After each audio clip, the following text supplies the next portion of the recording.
Welcome back to all of our listeners and our viewers for another episode of Preparing for Jesus Christ's Soon Return.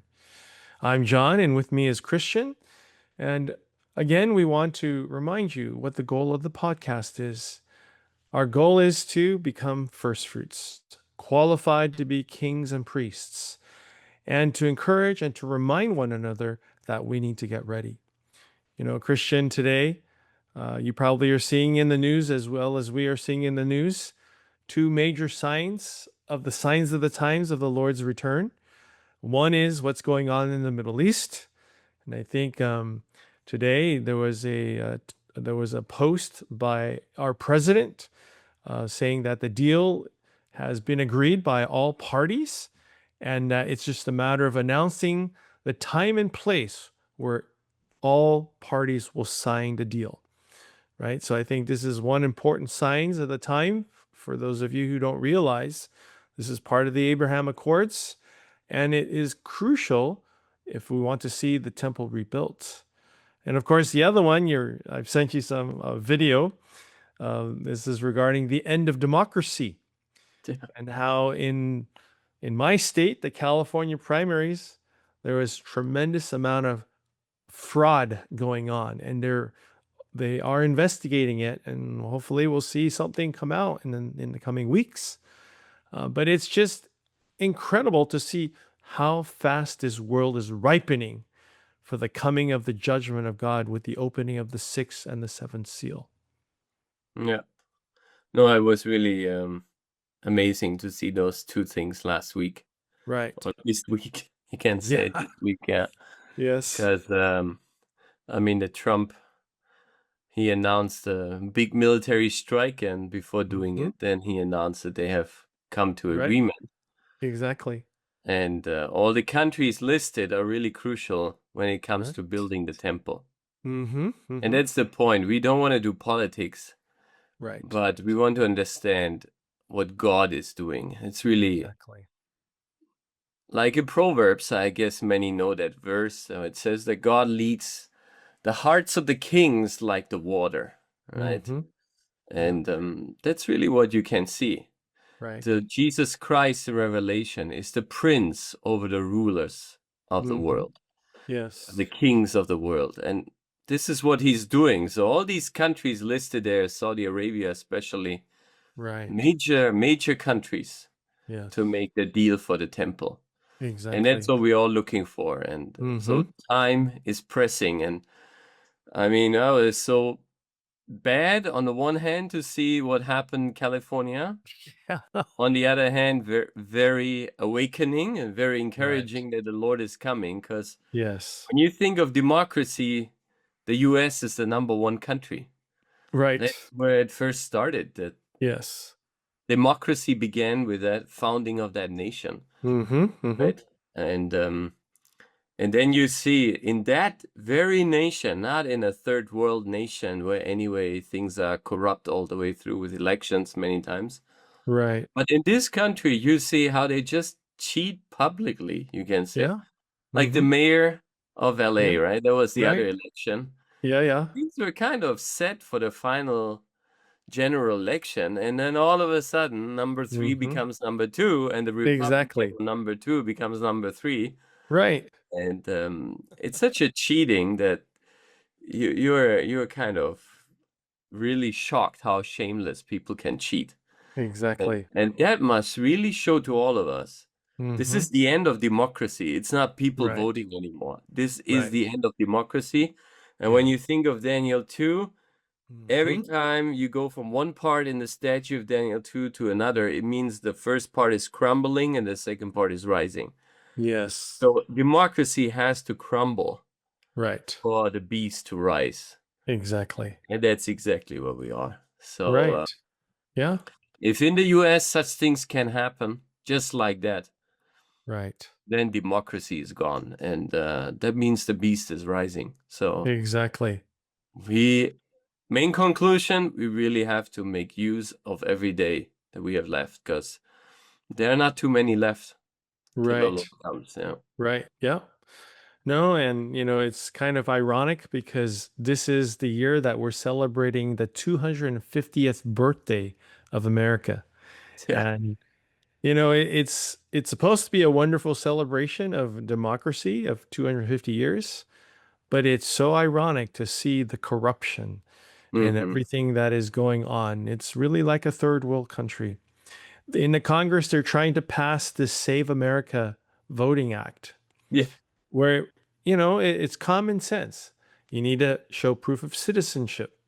The main thing, voter ID, right? And yet they don't want to pass it. How can you have a democracy when you don't have just even that basic safeguard in place? In Germany, can you vote without proving who you are, Christian? No, you have to bring the letter that proves that you are really the resident. But surprisingly, I did Uh-huh. not have to show my ID anymore the last few times. No. Yeah. Serious? You only had to bring the letter that was sent to your house, but Okay. you had not to prove. I asked them, "Do you want to see my ID?" They say, "No, we don't want to see it." Yes, Wow. also, it was different. Huh. Years ago, I still had to show it. Now you don't have to Okay. anymore. Okay. So that's kind of now moved into Germany. Yeah. The leaven spreads. The leaven Yes, spreads. it really does. But this is exactly why we can really say democracy is coming to an end. It actually has really ended because what you're seeing is not the will of the people of electing public officials, but you're seeing something more dark and sinister that is putting people into power. And this is where the corruption comes in. And this is why we can really see and say that democracy is ending and it's just about done. And so we'll see what happens in these coming months as we lead up to the general election, whether or not the safeguards are going to be put into place. But Mm. rest assured, if that Save America Act is not passed, then for sure, democracy has ended, right? But the point is, we should not be asleep. We should be awake. This should sober us up. It should wake us up to see that time is really short, right? And this is why it's important for us to continue to fellowship, to continue and encourage you all regarding the matter of the holy and royal priesthood, right? Last week we spoke about bringing the best, the offerings to God our Father, right? Because God desires his food. I think that's kind of what we ended on last week is God our Father desires food from us as the priests. And and I hope this is something that we're all practicing, in our daily life, through many different circumstances and situations, we're experiencing Christ as the reality of all of the spiritual sacrifices, all of the offerings, the burnt offering, the meal, the peace, the sin offering, and when we make mistakes, of course, the trespass offerings. But all of this is food. When we bring the best on the day of the appointed time of the feast, God desires his food, right? And this is how we end it, right? If you don't realize, you should remember God also would like to be fed. He wants his food, right? Mm. But I think today we want to also make mention that why is it that God wants his food? I mean, does God really need food from us? What you have to see now is there's an underlying reason why. And it is God's wisdom that we would learn to experience Christ so that we can be transformed, right? It's God's wisdom for us to be really working together with the Lord so that we can be transformed and will be transformed so that we would be qualified to become kings and priests. And I think this is something important that we need to see. God wants his food, not just for his satisfaction, but because he wants to see us to be transformed. And the only way we can be transformed is through Christ, as all the reality of the spiritual sacrifices. Yeah. It's really God's wisdom, because Right. how would we know what we should become, how it looks Right. like Mm-hmm. when you are transformed? Right. I mean, what kind of image are you being transformed into? Exactly. Right? And it will be very hard to describe, right? What is the image of Christ? I mean, everyone who listens, Mm-hmm. ask yourself, what answer would you give if someone asked you, so what does Right. it mean to be transformed in the image of Christ? Right. A difficult question, I Mm-hmm. think, because Mm-hmm. you see how Christ lived on this earth. Okay, he was very gentle, Yeah. he was very humble, he Mm-hmm. was willing to suffer, right? And but it's still, the Gospels are 21 chapters and 28 chapters and Mm-hmm. so many chapters. Oh, I put this in here. Sorry for that little story. This week I had an interesting lunch with my colleagues at work, Yeah. and one of them is not German. He's Croatian, Uh-huh. but they call him the German in his family because he's so Germanized. And he said then his name should be something like John, a German version of John. Okay. Hans. Hans is a Right. super German name. Yeah. And then I asked them for just to see how much they know. I asked them, so okay, you talk about John. Did you know that there's a Gospel of John? Mm-hmm. And we were six people, and three just turned their head away. They didn't even know really. And then I asked them, how many Gospels are there? Uh-huh. They didn't really know. Oh And no. only one knew, and it was Okay. nice. The guy I work with the most, Yeah. he knew that there are four gospels, and he Right. knew even that the Gospel of Mark has the image of an ox. And Oh. uh, but you see how faith has become here, right? Yeah. And Yeah. those are all academics, and Wow. they didn't know. They almost knew nothing Oh about no. the Word of God. Right. So, but so then I'm just telling this because, yeah, the Gospels, they're long. Yeah. So when you say you're being transformed to the image of Christ, what does that mean? Mm-hmm. Does it mean you give up your Right. job now? You Right. go around and preach? Yep. You don't have a family anymore? Right. Then you have the image of Christ, right? Yeah. That's how it looks like. Yeah. Yeah. But this is not what God wants to see in us. That we Exactly. all give up our job, have no family, have no home Mm-hmm. anymore, Right. just go around and preach. Maybe God is calling somebody here and there for that work, but Yeah. it's not Yeah. what it means to be transformed into his image. Right. And what it really means is, you can see it in the spiritual offerings, right? Mm-hmm. Mm-hmm. You can see the number one is to live for God's will, Exactly. not to live for ourselves. Right. This is the burnt offering. It's so, Mm-hmm. I mean, when you look at the offerings, to answer this question, Mm-hmm. what is the image of Christ, is very easy to answer. Right. Uh, the answer is easy then, but the way to do it is still Yeah. still a No. battle. It's still a Right. challenge every day, right? Exactly. So it's Right. to live for God's will, the burnt offering. It's to live the new man, the meal Yeah. offering. It's Right. to live in life and peace with God and man, the peace Mm-hmm. offering. Yes. It's to overcome sin and death, right? The sin Exactly. offering. And Right. on top of that, actually, there's the drink offering, right? Mm-hmm. And that shows really the outpouring, the Right. giving you all. And but it makes it so clear, and this is why the spiritual offerings are such a wisdom of God to show us what He wants to work out in our Right. lives. Exactly. And if we really know Christ in that way, Mm-hmm. specifically in this way, Yes. then we will be ready for His coming, because that's what God's word says. So if you wonder, how can I know, am I ready for the Lord's coming back? Then Mm-hmm. we have to ask the Lord, how much do I know you as my burnt offering, as a Mm-hmm. meal offering, as a peace Right. offering, as a sin offering, Yeah. and all these offerings. If there's not much, then I know I'm not ready. And if it's increasing, then I know I'm getting ready. So I love it. It's really so clear and simple. It's God's Right. wisdom. Right. Yeah. Yeah. And if we ever think that the priesthood is just some activities to do in the meetings, right? On the feast meeting. Oh, I'm going to the feast meeting.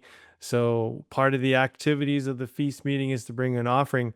If we're Mm. thinking in those terms, then we've really missed the point regarding the holy and royal priesthood, because it really comes down to a matter of life. And that's why Malachi it even says it's a covenant of life and peace, right? If you go to Malachi chapter 2, Right. this is where it says in verse 4, it says, yes, my covenant with Levi may continue. But then verse 5, it says, my covenant was with him one of life and peace. And I Amen. gave to him that he might fear me. So he feared me and was reverent before my name. Right? So this covenant that God has made with us is all about life and peace. And everything you just described, right, Christian, all the different offerings has everything to do with life. Yeah. It's not about knowledge, it's about life, right? And this is, I think, this is another point that we want to just make really clear, right? To be transformed into the Lord's image is not a matter of having all the knowledge that regarding the priesthood. It's not about gaining so many, how would you say, book knowledge, having the doctrines or the teachings that we know about, but it's a matter of our living. Yeah. That's why Peter says, what manner of person we ought to be in holy conduct and godliness. It's actually a life. The Lord has given us his life. His life is dwelling within us. But this life needs to be trained. It needs to grow. It needs to mature. And as you summarized with all of the offerings, it's a matter of training and to develop his life within us that we would live in this kind of a way. Yeah. Right? So, obedience, right? Are we one with God our Father? That's really crucial. And if you want to look at a theme that's through all four gospels with all the different chapters, that is one thing very clear. Not only was he obedient, but he was one to do the Father's will in his living, right? And then the same thing with his humanity, right? Yes, he was humble. Yes, he served. Yes, he did all these things, but it can be summarized with this one word, humanity, or two words, his perfect humanity. And then peace with God. I mean, did the Lord create no peace? He created, well, number one, he was with God, Father, fully at peace because he's doing the Father's will. I think the only ones who were not at peace with the Lord were the ones who opposed him, right? That's where the battle is. And in the matter of sin, of course, he knew no sin, but he can empathize with us and sympathize with us of the issues that we're faced with to overcome. So this is definitely a matter of life and peace, right? Yeah. And this corresponds with what Paul even said in Romans chapter 8, verse 6. It says, the mind set on the flesh is death, but the mind set on the spirit is life and peace, right? So it comes back to life. If we set our mind, if we set our whole being on the matter of the spirit, then the Lord can work in us, transform us in the way of life. And when there's life, then for sure there's peace. Yeah. And then this is really good. And it's very practical, whether it's in our marriage life, in our family life, raising the children. For you who are students, it's a wonderful way to experience and gain Christ as a student. So many areas of our daily life. And it happens in our life. I mean, it's not, I mean, this is where the crux of the training comes in for us to be transformed, is in all of the details of our living. Yeah. Right? So this is a wonderful covenant, covenant of life and peace. And this is really a gift that God has given to us, the priesthood, so that we can get ready for his coming. Yeah. Well, I really appreciate this point of Malachi too. Yeah. Right, we are, for everyone, we are still continuing in this outline from the conference of December last year, because it really shows us Right. the way to get to the goal. And this Exactly. is what this podcast is all about. Right. How do we get ready for his coming? Because if Yeah. we're not ready, you're gonna face the beast, and then everybody who's not ready will cry and weep because he missed the time Right. Right. to use the time. And Yeah. it's really the time. So we cannot just take this as a knowledge, Yeah. but it's for us necessary to experience and to grow. Right. And one important aspect of the priesthood is that God made this special covenant with Levi. Mm-hmm.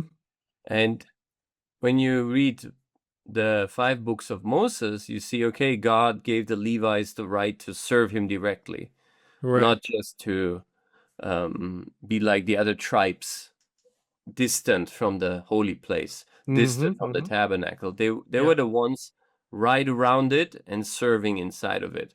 So Exactly. that was their privilege. Yeah. And another big privilege that God announced to them is that He is their inheritance. Mm-hmm. That's why they Yep. did not inherit any part in the land. Right. Right? They did not Yeah. get this allotted piece of land because God said, I am your Yes. inheritance, Right. which is a lot bigger than any piece of land.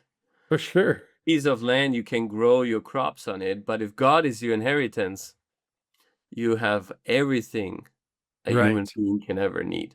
Exactly. And so the priesthood is a big privilege. Yes. It's not something that, oh, we have to do it, Mm-hmm. but there's a big privilege to it. And what is so special that God said in Malachi, He gave them this covenant Mm-hmm. of life and peace. That means everybody being a priest, it's not at first about doing many things, Right. but it's first about knowing Christ as our life Mm-hmm. within us. Yes. We're all born again when we believe in Jesus, and Christ Right. lives inside of us. Yep. But the question is really, how much do we know Christ who lives inside of us? Mm-hmm. Mm-hmm. And this is not as easy as it sounds because He's inside. Right. Colossians 1 says, Christ in you, the The hope of glory. glory. Right. But then to know Him, it really requires exercise because there's the soul that's in the way, so to say. There's the Yeah. flesh that's in the way. And Mm-hmm. there's a lot of confusion sometimes. Yeah.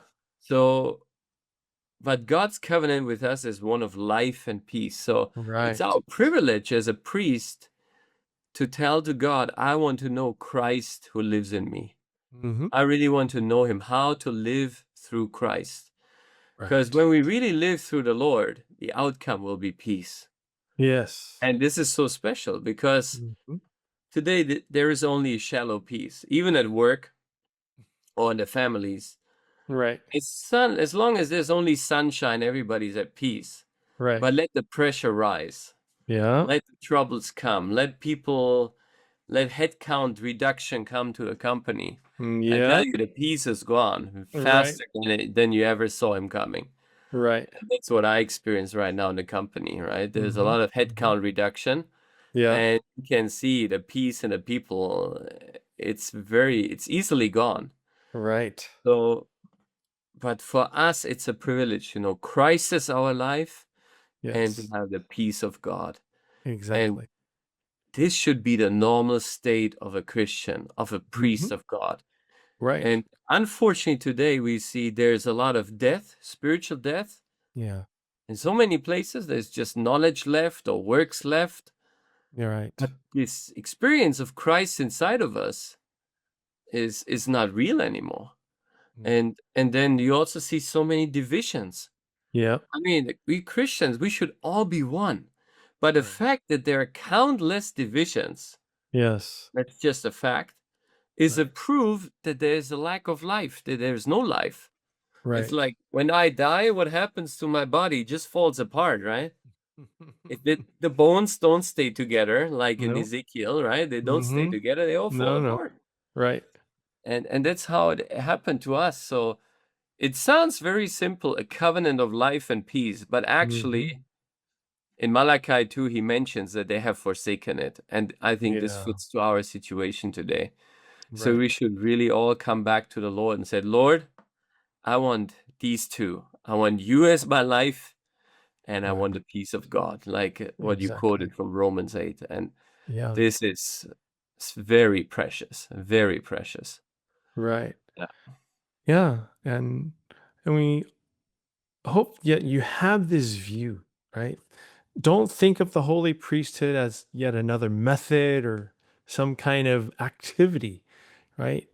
This is a matter of life and peace. This is the covenant that God has given to us.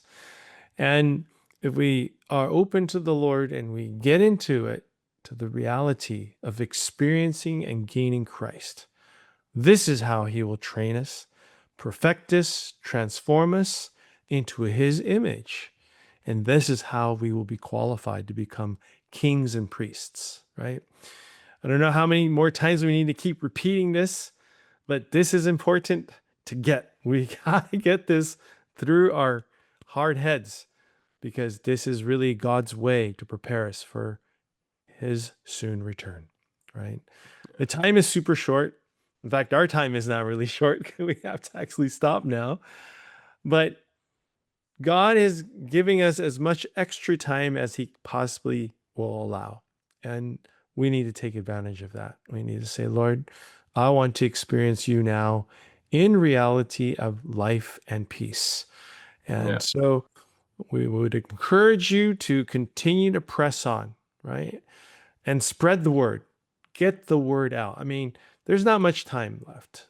You're going to see things happen in the Middle East very fast, and you're going to see the democracy happen very fast. And so we need to get ready. So with that, I know it's a little bit shorter of a podcast, but we've got some time constraints here. But next week we'll continue on in this fellowship regarding the covenant of life and peace. Yeah. It's a wonderful gift, right? This is, as Numbers 18 would say, the Lord said, I give your priesthood to you as a gift for service. That means it's a wonderful gift from God. It's our inheritance. So may we all enter into this reality to partake of Christ now, today. Amen. With that, Christian, I know we all both got to run, so I'll have to stop it here. I'll see you next week then, right? Right. See you all next week. And the gift of the priesthood is not doing many things, but it's first of all, life and peace. So life and peace be with all of us till we see each other next week. All right. All right. Okay. Then we'll talk to you soon.